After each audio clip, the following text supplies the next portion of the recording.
Hello, my name is Rodrigo Mendoza, and today I'm going to be talking about four different anthropological concepts with our postmodernism, discourses, gazes, and alterity applied on three different cultural products with our satirical movie, a social media trend, and an American singer.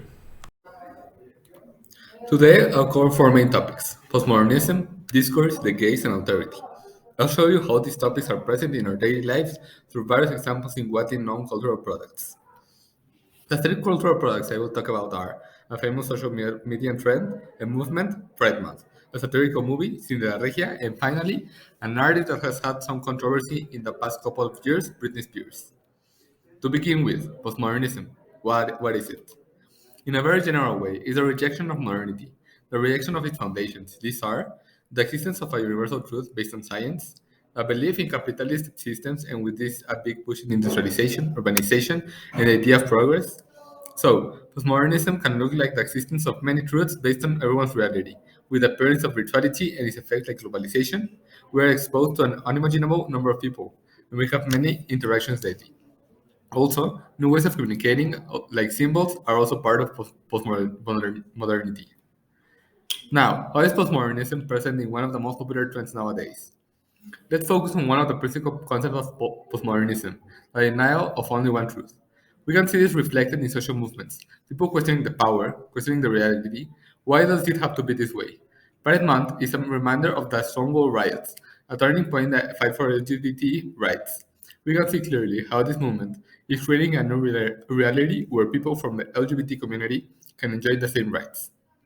Now, we need to mention the virtual dominance in this scenario, where social movements and the constant fight for change can have a bigger impact with the help of the internet. This movement has been popularized through social media thanks to big communities and the existence of a clear symbolism for them. Finally, we can see another clear example of postmodernism when talking about Pride Month and the LGBT community. A denial of science as the only base for truth. Pride Month is also a time to make people aware of the LGBT community in general, to make people more educated. There is a big spectrum inside this community. Transgender people are often a part of the community that is less accepted and is less understood. This can be attributed to the big impact that science had to deny the existence of transgender people. Now it is not that way anymore. Science cannot tell the gender of a person anymore. Now, the second cultural product, a Mexican movie, Cine La Regia. During this movie, we can observe various aspects of postmodernism, principally generalized ambivalence, cultural conservatism, and symbolic image. To begin with, we need to understand that Cindy decided to spontaneously move from Monterrey to Mexico City to avoid marriage. Marriage at 21 was a norm in her culture. The drastic change in her life caused her a big cultural shock at the beginning, where she had to adapt quickly to the new reality of Mexico City. We can see Cindy struggling during the movie because of the big differences in the cultures. Another very clear example of postmodernism in the movie is that the way that Cindy is able to learn from her environment and her interactions. In the end, she's able to construct a new life in Mexico City. Finally, this movie is full of symbols. Many concepts are portrayed as just symbols during the movie. La banda está con madre. Bueno, aquí le dicen así a la raza. Que no se preocupen, cero me voy a chongar. Estoy con mi prima Angie. ¿Sí? ¿Qué haces aquí, primo? No sé. Creo que eres la más inteligente por haber salido corriendo si no te querías casar. Y pues como tú eres de que feminista odia a hombres y esas cosas. Soy la primera lencia que conoces en persona, ¿verdad? Cero. Sí, de que somos un poco diferentes, pero todo bien. Ya saben que ella es súper responsable. Ay, amiga, te ves fatal. Pásate un cepillo, porfa. Cuidado con los chilangos. Todas las niñas que se van al DF, todas terminan de chongadas, güey. La banda está con madre. Bueno, aquí le dicen así a la raza. Así que no se preocupen, cero me voy a chongar. Estoy con mi prima Angie. ¿Sí? ¿Qué haces aquí, primo? Creo que eres la más inteligente por haber salido. Now, Britney Spears, an icon, she can also show postmodernism throughout her career. Britney showed a very risky start to her singing career with a song Hit Me Baby One More Time and the iconic schoolgirl symbol. Every news outlet had a different opinion and it was even more diverse in the public eye. Since then, Britney was one of the more criticized artists in the media. She was many things: a star, a whore, a bad influence, a genius.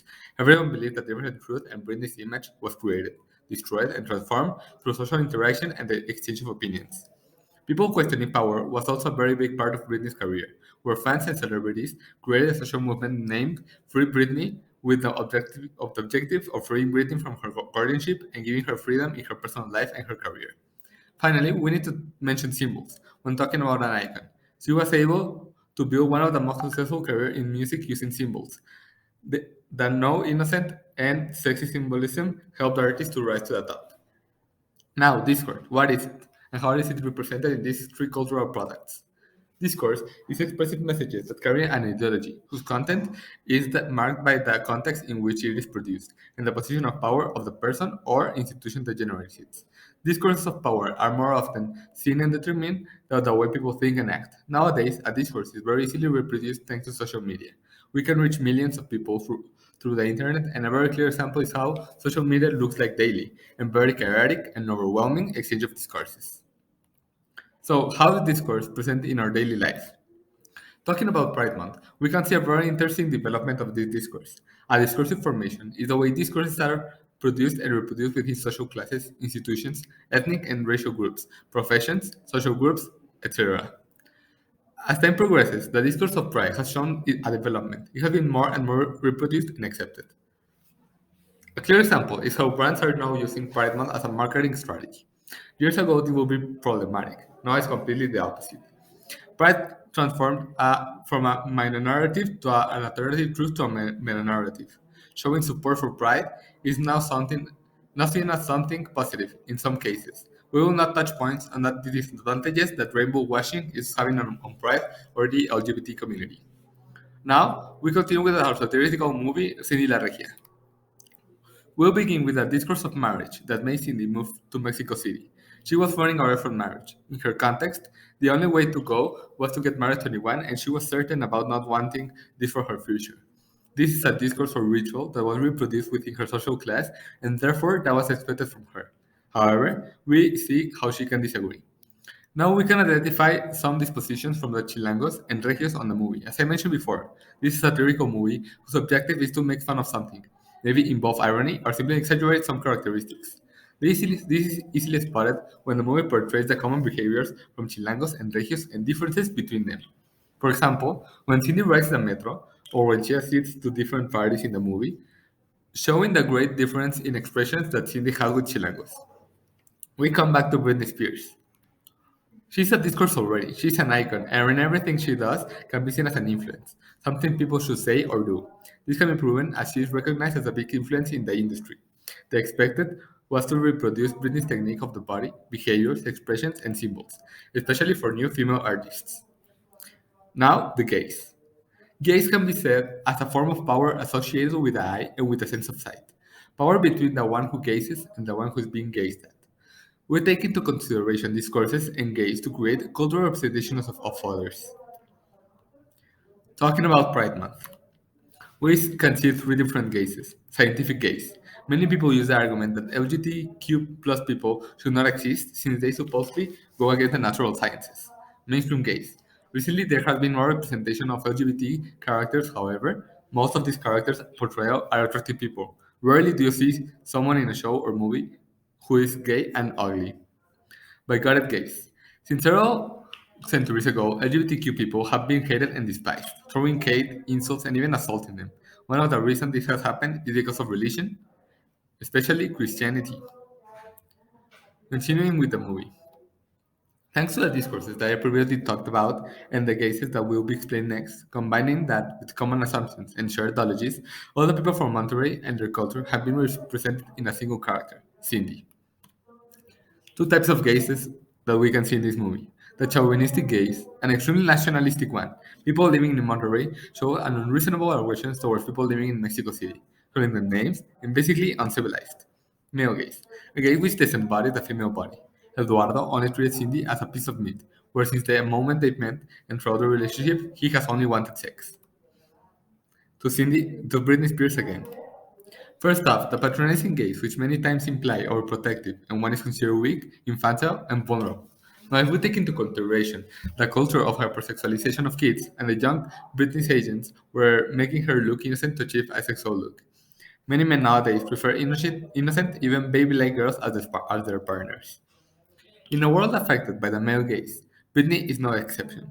where she's being treated as an object whose purpose is to be looked at, and in this specific photo, to sell a product. A gaze, which is in many cases goes side by side with a male gaze, the attractive gaze mandates an ideal body and submits to a tyranny of desirability. In this case, people shaming Britney for being fat created those unrealistic expectations of her. Finally, we arrive to authority. Alterity, as a concept, refers to the acknowledgement of every person's own embodiment. The only thing humans have in common is that we're different. We know this throughout contact, not isolation. With this in mind, we will now analyze Pride Month. We have domestication, which is an alterity condition where the other needs to be tamed in order to make understandable and predictable. In the LGBT community, it's normal to see domestication. This month, the media is full of advertising for the community. However, it's always a predictable portrayal of the community. A common example can be transgender people, where people outside the community only accept one picture of the entire spectrum. The rest is not domesticated enough.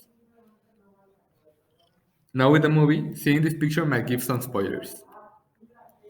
This is easy to identify during the movie. It's also surprising when the movie finally shows a brown person.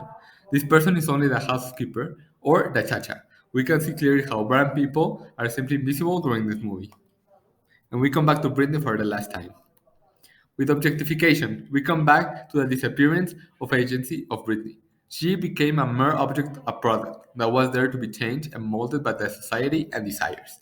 Objectification had a big impact on Britney's life, as she suffered from dehumanization on various occasions. We can see this is the tax she received by the media. Another result of objectifying her was the exclusion she had to endure when she was being called crazy by everyone.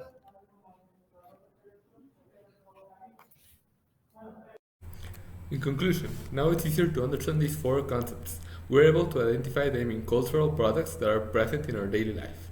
As we were able to see, there's a representation of postmodernism, discourse, gazes, and authority through many, if not all, social and cultural products we observe and consume and how they impact the way we think and live. Not only can we recognize them in movements or shows, but also in society. The way all the people surrounding us are molded by our culture and the things they experiment and live day by day.